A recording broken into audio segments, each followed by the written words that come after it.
Home minister Anitha గారి పైకరావుపేటలో ఎలా ఉంది?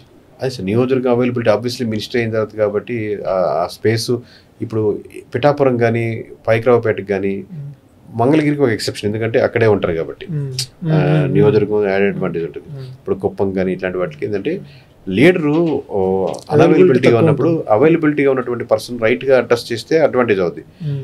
హోమ్ మినిస్టర్ మన వాళ్ళే అని చెప్పి అతను ఏదైనా చేస్తుంటే ఆబ్వియస్గా ఆ డిసడ్వాంటేజ్ మేమే పడుతుంది. పేర్లు చెప్పలేను కానీ మామూలుగా కొంచెం నెగిటివ్ నడుస్తుంది. ఆబ్వియస్లీ ఆ ఇంపాక్ట్ ఉంటుంది కదా సార్ లోకల్గా దాని మీద, ఎందుకంటే మీరు 100% అక్కడ అవైలబిలిటీ ఉండలేరు. అలానే ఇంకా పాలకొల్లు రామానాయుడు గారు ఆ కాన్స్టిట్యున్సీ ఎలా ఉంది?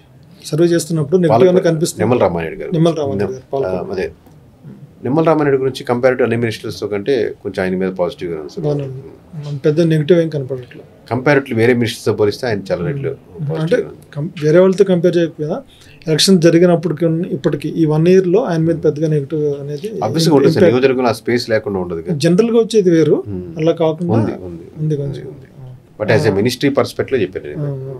అలానే ఈ గుడివాడ గన్నవరం ఎలా ఉందండి? అంటే మీరు లీడర్ని పక్కన పెట్టండి, అసలు కాన్స్టిట్యున్సీలో 3 ఎలా ఉంది? సేమ్ సార్, ఇది నాకు చెప్పాను కదా, ఈ ఇష్యూస్ ఓవరాల్గా జరిగే సెటిల్మెంట్స్ అది ఓవరాల్గా విజయవాడ కృష్ణా జిల్లాలో గుంటూరు జిల్లాలో బాగానే, ఎందుకంటే ఎక్కువనే ఉంటుంది అనేటువంటి.